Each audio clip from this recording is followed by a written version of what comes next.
There's been a lot of people saying that maybe what I should do with the winter village is actually rotate it 180 degrees. So for example, the backs of the buildings would be right here, the road there, and then the Christmas tree and the skating rink would be on the other side. And that would make it easier to see all of the details that we're going to add. And we'd be looking at it more so from this perspective here. What I don't like about that is you sort of see all of this in the background. Whereas if I build it here or facing this way, then you see the nice cloud mural in the background. Also, I think we get that forced perspective. Like once this is all built with mountains, it's the tallest part of the city. So I think it's gonna look really cool when we get the shot from like right here and you see this mountain in the background with the winter village up top. Of course, the mountain would still be there, but the winter village would be facing the other way and we would just see the backs of the buildings. So I think I'm gonna stick to what I was doing just because I think in the end it's gonna look better. And I realized maybe on camera, it might be a little bit more difficult to see all of the awesome details that we're gonna add to the village on the far side, like over there. But what I can do is just pop up through this hole and then you can see everything over there. So the first thing I'm gonna continue working on here today is actually the ingot cobblestone road. Looks pretty sweet, but there's this big green hole right here because I wasn't sure how the pull-in for the Winter Village Fire Station was gonna work, as I didn't know where it was gonna be positioned, but I'm pretty confident it's gonna be positioned right about there. So I need to pull this corner out and rip out some of these white plates, use the ingots and make it so it's a pull-in right there, and then merge the sidewalk across and just sort of finish the road there. Also, I need to build the railroad crossing for the train track over there because it just sort of comes to a screeching halt. So once we take care of those modifications, well, then we can start working on something different. You know what? We thought of something. We're gonna put the winter village right here where the medieval area is supposed to go because we were thinking, oh, maybe we should just haul everything upstairs so it's easier to work on. I was like, wait a minute, why don't we just put it right here so we can actually see it for the month of December? I think that makes more sense. So we're gonna get rid of all the empty base plates in this area. That frees up a bunch of space, and then we're able to shift all the medieval stuff to the left side of the table, and then we carry over all the Winter Village modules and place them where they're supposed to go. It's pretty easy to do. It's gonna make it easier to work on, and we can actually see it and enjoy it for the month of December. I mean, I can see it back there too, but now it's like right when you walk in the studio. So I think that makes more sense. So after we get all the buildings and roads and the skating rink put in, then it's time to reassemble the train track going around the entire perimeter. And now we can start working. I think that makes a little more sense. Why not just have the Winter Village down here for now? Then we can build it, get it the way we want it, enjoy it for the Christmas season, the holiday season, and then in January or February, we can put it up where it belongs until we further develop that area. And now we can all see it. And I think the medieval area actually looks pretty cool as well. And like this rectangle. Sure, it doesn't make any sense, but it looks better like this than sprawled out across the entire surface, and now we have a better spot for the Winter Village. So it's a win-win, everybody. So we placed everything back how it was, and then I modified this plate. So I just sunk the light gray plate in. So that's one plate and then a plate on top of that, so 2 plates. And then the surrounding mills work is your standard mill stuff, which is 1 brick and 1 plate. And now what I'm gonna do is use the ingots up to the pull-in, raise it up a little bit, and then snow cap around the edges, and also put the cobblestone sidewalk, like the brick sidewalk, up to the edge of the pull-in. So we'll blend all that in.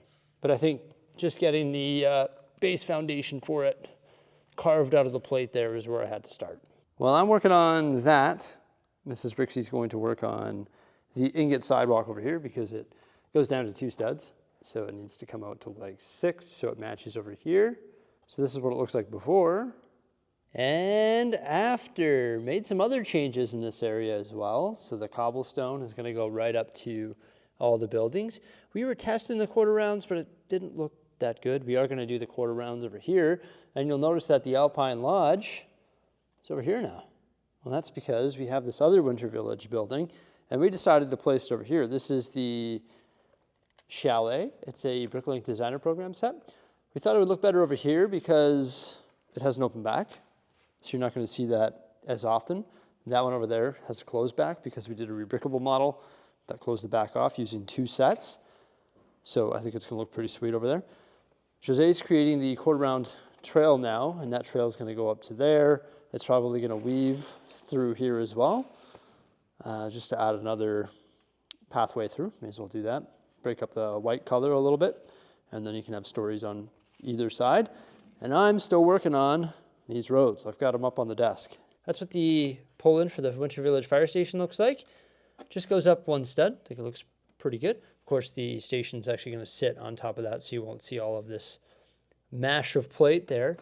Now, anywhere that you see snow detail, of course, we can add more, and we can add more variety of parts to the snow detail, and we can also add it on the other side of the sidewalk, but we plan on doing that once we actually start working on the interior details, so we can have snow coming on this side of the cobblestone as well. And I also fixed up this one. So this is the railroad crossing. And you can see it just goes up ever so slightly. I think that looks super clean. I love it. Something that makes it look really good is the snow-covered train track.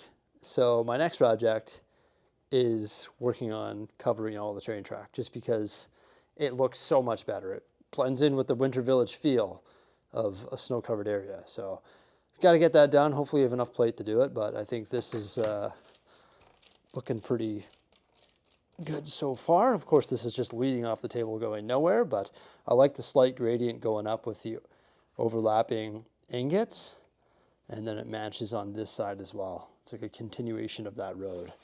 Yeah, pretty simplistic. Like it's just layered plate, but I think it looks really good. Gets the job done. And also the continuation of this on the other side too sort of pulls it all together. But yeah, that snow-covered train track, that's where it's at. There they be placed.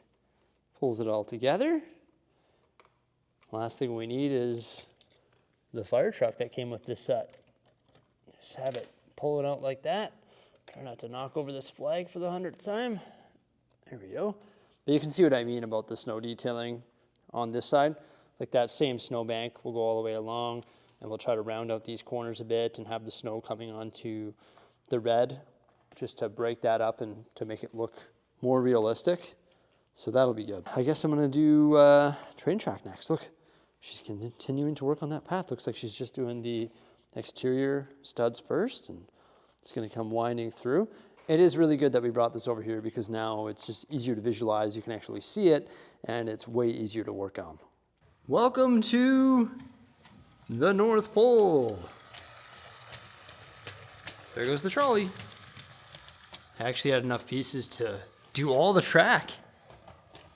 And that includes the curves, which I didn't think we would have enough. Oh, wait, actually, there's one hidden curve back here that I just didn't quite have enough wedge plates to complete. But still, that track looks just way better when it's snow covered. I also decided to put a 4-stud extender using a piece of flex track at the end of the straight between the curves on either side, bringing this back 4 studs so it's right on the edge of the plate. The reason I did that is because some of these buildings get pretty close to the edge, so may as well do that. I don't want to bring it to the edge over here because I think this is going to be a great place to add snow detail because we can add snow piled up around the entire track on either side, just like it is with the sidewalks. And look at Mrs. Bricksie's path. Just winds through here, leading to the skating rink. And the nice thing about the train track is I actually decided to tack it down to the base plates, and we don't use pins with our mills plates, so the train track is actually holding everything together around the perimeter, so there's no longer that separation that was happening between the plates. So eventually, this winter village is going to be sitting on top of a mountain above a ski slope. My previous winter villages have had ski slopes and toboggan hills and a little more elevation than this one. Like the buildings used to be elevated and all that. There's not a whole lot of space to do elevation here, but there is a little bit of space right here. So we can add some sort of hill for tobogganing and sledding. So we quickly whipped up this right here using all sorts of odd-shaped white plates. Give it a little bit of texture. There's even a heart that'll be mixed in there like that large heart. So we're just going to place this probably like that in this spot. And now we have a little bit of elevation. I don't even think we're going to tack it down. Maybe we'll jumper it at most, but I don't really want to tack this down because if I do that, you'll never be able to remove it or move it. And I think it's okay if it's just held in by maybe like a jumper or something like that, or even if it just sits there. But there we go. Now we've got a little bit of elevation in the Winter Village. It's not much, but better than nothing. And we've got some more snow detail along the side of the tracks here. Ideally, I'd like to use a lot more curved slopes, but unfortunately we don't have a whole lot of curved slopes, so we're just using the standard slopes, and then eventually we're going to put a bunch of trees throughout as well, but it just blends in that track a little bit. I don't know if we need to do it on the back side, maybe not as much, because I just don't think it needs to happen as much back there. Also, it doesn't need to happen back there either, because you're not really going to see that train track back there very often. We've gone through and sorted all the Winter Village minifigures. Luckily for us, we had them isolated, so we've got all the skaters ready to go, also some detail like the snowmen and just other things that can be added around the Santa sets, also Santa's sleigh, and then we've got some ski slope stuff here and all the skiers, and a bunch of trees ready to go as well. I don't think this is going to be enough. We have to build some bigger ones for the background, and we've got a lot of open space for trees, so we'll probably need to build more than just that. But we think our Christmas tree sail area is going to go right here. And then we have these really cool candy cane decorations to the entrance of the pathway there. And we've added another sign right here as well. And all the detail work, or a little bit of snow detail, I guess, has been added around the tracks and also on the pathways as well with all of those wedge plates. Luckily for us, we have a big inventory of wedge plates because we used a lot of them, but I think that really does help add some nice shape to the path. So pretty happy with that. There's going to be more of that type of stuff that we have to add. There's unlimited amounts of snow detail that you can add to a Winter Village, of course. And we need to come up with what we're going to do over here. And we're thinking this is going to be like a lot of trees. There's going to be a cross-country skier route back here amongst those trees. And then I want to build some giant jumbo trees that come up over the backs of these buildings back here in that corner and also in this corner as well. And I think that'll frame this area quite nicely. Also, another funny story that we could create, we've got the Christmas tree sale happening over here where you can buy the trees. We could have an employee with the skidoo over here chopping down a tree. That's why we've put the other skidoo there. So those stories will come in a future update when we finish the Winter Village, because it's all we really need to do is build some trees and add a bunch of minifigures and a bunch of stories. But now we can officially say that the base foundation is done. The train track, the cobblestone road, the quarter-round pathways, the toboggan hill, skating rink, all the buildings, the hot air balloon with the light brick, and it's just great. I'm pretty happy about it. It's amazing. Just got to add details now, so make sure you stay tuned for that, everybody. Thank you so much for coming on by. I hope you enjoyed this Winter Village update. Please remember to like, subscribe, and stay tuned for some more great stuff. Farewell.